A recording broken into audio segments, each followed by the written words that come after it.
Alguns famosos arruinaram as suas carreiras por uma simples situação.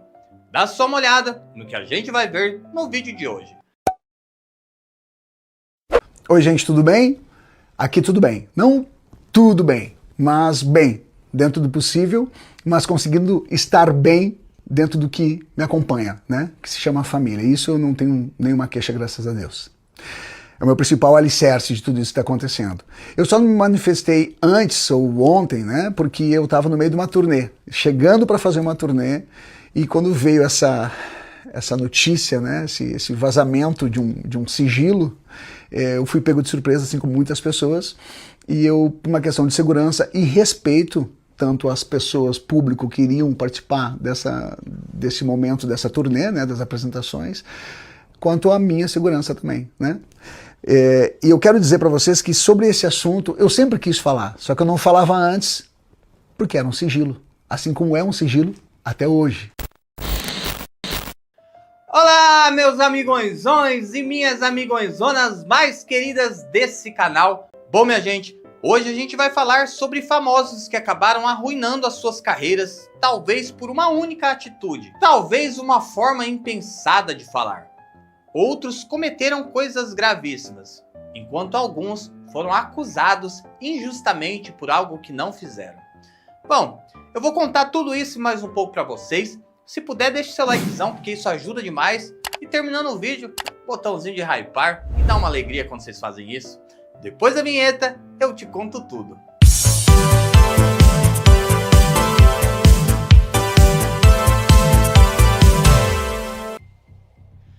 Minha gente, talvez o caso mais emblemático dessa semana seja o caso do ator e humorista Cris Pereira. O Cris Pereira faz um baita sucesso no programa A Praça é Nossa do SBT. Ele também ficou conhecido nacionalmente após participar do Jogo dos Pontinhos do programa Silvio Santos com Patrícia Bravanel. Além disso, ele tem mais de 30 anos de carreira no humor e roda o Brasil todo fazendo várias turnês de stand-up comedy. Ele é um sucesso, é um cara que já fez muita gente rir aqui no Brasil, mas agora está enfrentando uma acusação terrível e gravíssima. Bom, minha gente, essa semana ele foi condenado em segunda instância por supostamente ter abusado da própria filha quando ela tinha 3 anos de idade. Bom, a história parece muito grave, né? Mas a gente vai voltar um pouco no tempo para tentar entender melhor isso aí e quais as consequências que isso trouxeram na carreira do humorista. O Cris Pereira teve uma esposa, da qual ele ficou muitos anos com ela. Com essa primeira esposa, ele teve 2 filhas. Depois, ele teve mais uma filha com uma namorada. E um tempo atrás, ele até foi num podcast reclamar de alienação parental, pois essa namorada não deixava ele ver a criança. Só que quando tu usa um filho como arma, é um tiro que sai pela culatra, porque lá na frente o filho vai entender que não, mãe, pai, não é isso que você disse. Não, pai, a mãe não é isso que você disse. E aí como é que tu vai se explicar para ele? A conta vem, a conta vem. É muito triste. Tu vê pessoas que usam partes da justiça que te favorece para usar como má fé. Sim. Né? Sim. Aí porque quem realmente daí precisa dessa proteção acaba perdendo por causa dessas pessoas de má fé. Aí é uma audiência que está acontecendo por causa de uma falsa acusação que podia estar realmente protegendo uma pessoa que precisa de uma proteção. E na época foi ele quem acionou a justiça. Mas aí, essa ex-namorada disse para a justiça que ele teria abusado da criança. Não, cara. Eu sou muito na vida pessoal. Assim, na vida pessoal, hoje a gente ainda está em uma situação de processo de uma alienação parental, de uma falsa acusação que tentaram me afastar da minha filha. Onde está tudo, graças a Deus, sendo resolvido da melhor forma. Quem tentaram? Mãe da minha filha, mãe da filha. Fez uma alienação parental, só que uma coisa, daí o que aconteceu? Aí eu fui cutucar a justiça. Falaram isso de mim? Então, vamos lá. Então eu quero que vá atrás. Tanto que eu entrei aí, eu entrei com ação, agora eu quero que olhem. Quiseram chamar minha atenção, então agora me olhem. Agora eu quero que me olhem. Eu quero que a hora que prove isso, né, cara? Porque existe uma questão que é, por exemplo, na família, cara, que o homem, o pai, pra justiça, ele não tem peso, velho. Infelizmente, ele não tem peso. Ele tem que provar o que não faz. Na época, ele foi para julgamento e foi absolvido em primeira instância.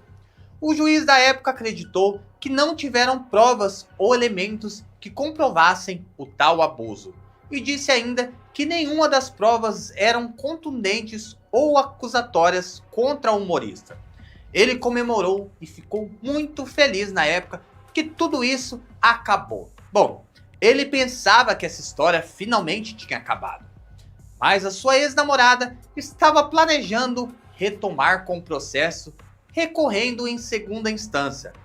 Ela contratou uma rede de advogados. Além disso, solicitou uma nova perícia particular paga por ela para que trouxesse novos laudos e que esses laudos fossem então aceitos pelo juiz ali de segunda instância. E foi isso que aconteceu. Na semana passada, ele foi condenado a mais de 18 anos de prisão em regime fechado por conta desse suposto abuso. Bom, minha gente, o Cris veio a público e fez um pronunciamento falando um pouco sobre tudo isso que ele está passando. Dá só uma olhada. A minha principal força é justamente os meus filhos.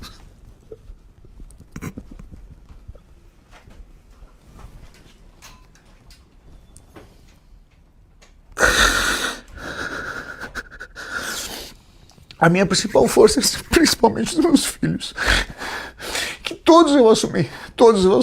Não tem como alguém falar que eu não assumi nenhum filho. Assumi de forma de registro, né, dessas formas burocráticas, mas principalmente a forma de amor e acolhimento. Essa foi a principal forma que eu assumi meus filhos. Todos eu assumi. E nessa situação que foi exposta dentro de um sigilo que não era para ser quebrado, eu já queria ter falado há muito tempo sobre isso. Eu tentava poder falar, mas aí a assessoria jurídica, as pessoas que me acompanham, sempre disseram, não, cara, tu vai ter um dia que tu vai poder falar. Não queria estar falando dessa forma. Mas o que acontece é que eu recentemente, há um ano, consegui falar um pouco mais sobre isso, né? Num podcast que teve até um corte que já está exposto, que já foi exposto para as pessoas.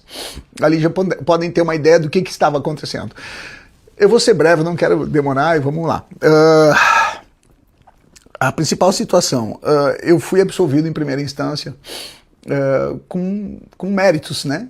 Porque além de ser absolvido por não ter provas, eu fui absolvido por ter participado de todas as provas que eu pedi para fazer, que eu incentivei a fazer, incentivei a toda a situação para que eu fizesse. Então, já que querem saber de mim, já que estão falando alguma coisa de mim, por favor, pesquisem a minha vida, vão atrás de mim então, vão atrás de mim, busquem, me deem ferramentas, me deem situações, me deem testes, me deem provas, me deem o que for para eu participar, para eu fazer, para eu estar de peito aberto para fazer. E fiz todos, e todos foram favoráveis, né? Por isso que eu fui absolvido em primeira instância. E aí tem as questões de recorrer, tem todos os processos e vão seguir, só que todos os testes que eram para ser feito, todas as provas que precisava fazer, eu fiz. Todas. Não tem ninguém que pode dizer, mas essa não foi todas. E todas foram favoráveis. Bom, minha gente, depois que tudo isso aconteceu, a vida dele virou de cabeça para baixo. A produtora Desafronta, que era responsável por vender os seus shows em todo o Brasil, acabou cancelando uma turnê que estava prestes a começar. Bom, a produtora emitiu uma nota dizendo que acredita na inocência dele, mas que não tem como continuar com essa turnê por todo o Brasil enquanto ele passa por essa situação. O SBT também resolveu suspender as suas participações no programa Praça é Nossa até que essa situação seja resolvida e, de fato, esclarecida. Agora, sua ex-mulher, a Dé Freitas, resolveu se pronunciar e ela disse ali que ela confia nele, que ela tem 2 filhas mulheres com ele, que ele sempre foi um excelente pai, e que ela não acredita de forma alguma que ele possa ter feito isso. Dá só uma olhada num pedaço do depoimento da ex-esposa dele. Oi, gente. Diante de toda essa repercussão, não tem como eu não hablar, tá? Então vou tentar ser breve, tá? O que acontece? Chegou muita gente no meu perfil, eu não imaginei que fosse respingar assim em mim, mas respingou com motivos, né? Afinal, eu sou mãe de 2 filhas do Cris. Criamos 2 meninas juntos, que são 2 seres maravilhosos, iluminados. Então, o que eu quero falar? Eu conheço o Cris desde os meus 14 anos de idade. Nós somos pais adolescentes. Falando do que está acontecendo no momento, tá? Eu quero expor que em uma audiência, há um tempo atrás, eu falei que eu entrego entregaria minha filha Maia, na época ela tinha 3 anos, eu entregaria minha filha de olhos fechados aos cuidados dele. Assim como sempre ele esteve com nossas 2 filhas, gente, o melhor pai do mundo, eu não tenho o que falar, ninguém pode falar nada dele, e a verdade vai aparecer. O que acontece? Hoje, a Mari chegou, completou uma família que já era do bem, já prezava por família, por bom relacionamento. A Mari chegou e isso incomodou, né? Tem gente que infelizmente se incomoda, gente do mal que não pode ver as pessoas felizes e se dando bem. E nós formamos realmente uma família que é verdadeira. Eu amo o Cris, eu amo a Mari, a gente se respeita, nós nos amamos. A Maia é irmã do bem, é irmã do Murilo, são todos humanos. Eu sempre falei isso. Temos uma convivência maravilhosa. E assim, gente, é a única coisa que eu quero dizer, tá? Conheço ele há mais de 30 anos, então eu, com mais de 30 anos convivendo com o Cris, eu tenho um pouco de propriedade para dizer que eu conheço esse serzinho, tá? Conheço aqui, na palma da minha mão. Bom, minha gente, toda essa história é muito nebulosa, né? A começar do fato dele ter sido inocentado, absolvido em primeira instância. E agora, minha gente, veio essa nova condenação. Eles estão dizendo, a defesa dele, que esse laudo da segunda instância foi um laudo plantado, encomendado, e que por isso ele foi condenado e que por isso também o juizado acabou acatando tudo isso. Ele diz estar sendo vítima de alienação parental há muito tempo. Eu sou Deus e nem sou juiz para julgar alguém. Eu não estava lá na situação. Só sei que quando mexem com crianças, a história precisa ser de fato realmente investigada, averiguada nos seus mínimos detalhes. Mas a gente precisa ver que toda a história tem 3 lados. O meu, o seu e o lado correto, não é verdade? Então, é muito precipitado pra gente julgar. E eu espero de coração que tudo isso se resolva e que no final prove que ele não tem culpa disso. Mas, se ele realmente for culpado, que ele seja preso, que apodreça lá na cadeia. Bom, minha gente, a minha opinião é que tá tudo muito confuso e eu não consigo, de fato, dar uma opinião assim, ó, certeira pra dizer se ele é culpado ou não. Sabe? Quando surgiu a matéria, eu já fui logo falando, nossa, que safado, ceboso, não vale nada esse homem. Mas depois que eu comecei a ver alguns depoimentos, inclusive de familiares, eu vi que essa história não é bem o que parece, né? Ninguém sabe como foi cometido o tal abuso, se é que foi cometido, né? A história está em segredo de justiça por se tratar de uma criança. E eu acho isso correto mesmo. A criança não tem que ser exposta. E detalhes não precisam vir à tona. Mas talvez se a gente soubesse um pouco desses detalhes, a gente poderia dar uma opinião um pouco mais consistente sobre o caso, né? Como eu disse pra vocês, eu tô achando essa história toda muito estranha. Tomara que de fato ele não seja culpado, né, minha gente? Tomara que a criança não tenha passado por esse tipo de coisa, porque isso é muito triste, sabe? Mas que é estranho, né, minha gente? O que vocês acham a respeito disso? Vocês aí que estão assistindo o vídeo, com tudo isso que a gente escutou e sabe sobre o caso, vocês são capazes de opinar? Vocês acham que de fato ele fez isso ou não? Deixa aí nos comentários. É bom sempre lembrar, minha gente, que tem homens cebosos que faz isso aos montes no Brasil. Só que também tem muitas mulheres que fazem falsas acusações contra homens e isso tem aparecido cada vez mais. Então é meio complicado, né, minha gente? Como eu disse, eu prefiro não dar uma opinião consistente até saber de fato o que houve. Minha gente, ficar famoso aqui no Brasil não é muito difícil, né? Basta fazer uma receba a luva de pedreiro. Esse cara ficou famoso. Me diz como esse cara ficou famoso. Não consigo entender.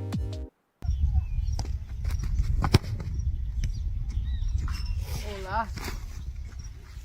Receba! Cara da luva de pedreiro é o melhor do mundo. Obrigado, meu Deus. Pai, do Filho e do Espírito Santo. Amém. Tem que respeitar. Gabriel Jesus, olha. Você é magnífico. Você é sensacional, meu parceiro. Sim. Obrigado, meu Deus. Mas ele ficou famoso. Bom, minha gente, quando esse primeiro videozinho dele falando receba ficou famoso, ele tinha apenas 250 mil seguidores no seu Instagram. Foi aí que entrou um empresário experiente, o Alan Jesus. Esse cara ajudou ele, minha gente, estendeu a mão e rapidamente ele foi para 17 milhões de seguidores. Ele ficou milionário, começou a ganhar dinheiro, visibilidade, fama. Só que aí, de uma hora para outra, ele resolveu romper o contrato com Alan Jesus de uma forma completamente unilateral. E ele fez diversas acusações contra o ex-empresário. Falou que o empresário tinha roubado tudo que ele tinha e que ele só tinha R$ 7.500 em sua conta. Em que sentido ele te enganou? Em tudo, né? Ele me prometeu umas coisas, não cumpriu nada, ele não deixava eu ser eu. Pensava uma coisa e foi outra. Eu pensava que eu ia ser mais solto. Cheguei preso, tá entendendo? Sufocado e embaçado, né? Eu quero ser feliz, rapaz. Eu não tava nem pensando, eu não tô nem com muita raiva, nem enganado, nem no dinheiro. Porque não podia ser eu, tá entendendo? Eu não aguentei, eu não queria mais. Você acha que tiraram proveito da sua ingenuidade? Rapaz, tiraram. Eu confiei muito. Tiraram. Botei muita fé nele e no dia que fui assinar lá o contrato mesmo, quando eu puxar aqui, quando o pai me puxar que era para ter advogado, ele dizia assim, então assim, eu não quero não advogado, então não vou ficar mais com você não. Aí eu não tinha nada, né, para fazer, e eu confiei nele, que ele disse que ia mudar minha vida, eu assinei lá sem saber de nada do que eu estava assinando. Não vinha nada não ganhei nada, nenhum dinheiro. Você considera que caiu numa armadilha? Caí na armadilha. Fui enganado, falar a verdade. Com isso, minha gente, ele ganhou a simpatia do povo brasileiro. O povo abraçou o Luva de Pedreiro. O povo menos eu, que eu não sou bobo, não. Aí, minha gente, todo mundo ficou condenando o Alan Jesus. Ia lá nas redes sociais e falava: você é um tranqueira, ladrão. Devolve o dinheiro que você pegou do Luvinha. Seu asqueroso. Você é muito asqueroso, sabe? Você não vale nada. Você roubou o Luvinha de Pedreiro. Enquanto isso, outros caras: receba! Receba! Me roubou, receba! Ah! Alan, você se aproveitou da ingenuidade dele? Nunca. Primeiro que eu não considero ele ingênuo, eu considero ele muito inteligente. Ninguém cresce tanto na internet sendo 100% ingênuo. Você não chegou lá e viu, não, essa pessoa dá pra manipular? Você não teve esse comportamento? Pelo contrário, eu decidi trabalhar com ele porque eu acreditava muito no potencial dele, porque eu tinha certeza que ele podia fazer tudo aquilo que eu imaginava. Minha gente, essa briga dos dois na justiça durou um tempão, sabe? Era só brigaiada de um lado, acusação de um lado, acusação do outro. Acusação de um lado, acusação do outro. Só que agora, finalmente, saiu o veredito da justiça. E o Luva de Pedreiro foi condenado a pagar mais de 3 milhões de reais para a empresa do Alan Jesus. O juiz entendeu, minha gente, que ele rompeu o contrato de uma maneira unilateral e que ele já tinha uma assessoria jurídica com vários advogados e ele sabia de fato quais eram as cláusulas do encerramento desse contrato. Além disso, o juiz falou que ele agiu de má fé, difamando o ex-empresário, dizendo que ele tinha o roubado. Fato que nunca aconteceu e o dinheirinho dele continuava lá. Depois disso, minha gente, as pessoas entenderam quem era o tal de receba a Luva de Pedreiro. E ele foi cancelado. Ninguém nunca mais viu. Vocês ouviram falar desse nome recentemente? Vocês viram ele nas redes sociais recentemente? Vocês viram ele na televisão recentemente? Tentou passar a perna no empresário e ó, escafedeu-se. Arruinou com a sua carreirinha de levantar a mão e dizer: receba a Luva de Pedreiro. Gosta de tomar proveito nos outros, né? Se lascou. Minha gente, agora eu vou falar de outro caso completamente emblemático. Um caso que movimentou a mídia brasileira. Só que depois que esse caso se resolveu, a mídia, ó, quieto, não pode falar mais nada, chega. Tô falando do caso Daniel Alves. Em dezembro de 2022, Daniel Alves resolveu ir para uma boate na Espanha junto com alguns amigos. E lá, ele teria ficado com uma modelo e tido relações íntimas com ela dentro do banheiro. Mas a modelo falou na época que as relações foram sem o consentimento dela. Ele foi condenado a mais de 4 anos de prisão. Ficou um bom tempo preso lá na Espanha. A carreira dele acabou. Os seus contratos no futebol foram encerrados, fora todos os contratos publicitários que ele tinha. Ele praticamente ficou na bancarrota, minha gente. O Neymar precisou emprestar dinheiro para ele. Logo ele conseguiu a prisão domiciliar e a sua defesa resolveu recorrer da sentença dele. E foi aí então, minha gente, que o próprio desembargador da segunda instância disse que esse caso era cheio de inconsistências. A decisão da primeira instância aceitou a declaração da vítima sobre a penetração não consentida sem contrastá-la com outras provas, como impressões digitais e evidências de DNA biológico. Havia trechos do relato da vítima que poderiam ter sido checados com gravações do sistema interno de câmeras da discoteca, segundo alegou a própria defesa. E isso não foi feito. A sentença da primeira instância confiou de forma subjetiva na declaração. Daniel Alves foi absolvido, inocentado por falta de provas. Não existiam provas técnicas de que, de fato, ele foi lá e fez a penetração sem o consentimento da moça, né? Apenas tinham testemunhas que eram já amigas da moça ou funcionários da boate que essa moça já conhecia. Por conta disso, ele teve o seu processo anulado. A absolvição foi total. Na época, minha gente, só confiaram na palavra da moça. Não checaram gravações do circuito interno de TV da boate, não ouviram testemunhas do lado do Daniel Alves. Portanto, o julgamento não prestou para nada, né? A defesa do Daniel Alves sempre disse que a relação foi consentida com a moça. Então, um modelo do Job sabia muito bem o que Daniel queria e ela também queria. Que os dois foram para o banheiro com a aprovação da moça e fizeram tudo o que fizeram. Tanto que depois do ocorrido, a moça saiu sorrindo de lá. Bom, minha gente, esse é mais um caso claro de que a gente não pode confiar somente na palavra da suposta vítima. Toda a história tem dois lados, né? O Daniel Alves foi completamente esculhambado pela mídia, principalmente pela mídia brasileira. E depois que saiu a sua absolvição, eu não vi ninguém dar nenhuma nota sobre esse assunto. Ninguém comentar nenhum ponto sobre esse assunto. Um tanto quanto contraditório e esquisito. Mas a carreira do jogador nunca mais se recuperou. Todos os contratos publicitários que o Daniel Alves tinha também não retomaram. E agora o que acontece, né, minha gente? Alguém vai se retratar perante ele? Se a voz da justiça é a voz da sabedoria, então de fato ele era inocente, não é isso? Esquisito toda essa história, mas muito esquisito. Esquisitíssimo demais. Bom, minha gente, o vídeo de hoje vai ficando por aqui com a promessa de que eu tô de volta amanhã com um vídeo completamente divertido para vocês. Meu beijo, que Jesus abençoe a tua casa e a tua família. Amanhã eu tô de volta. Tchau!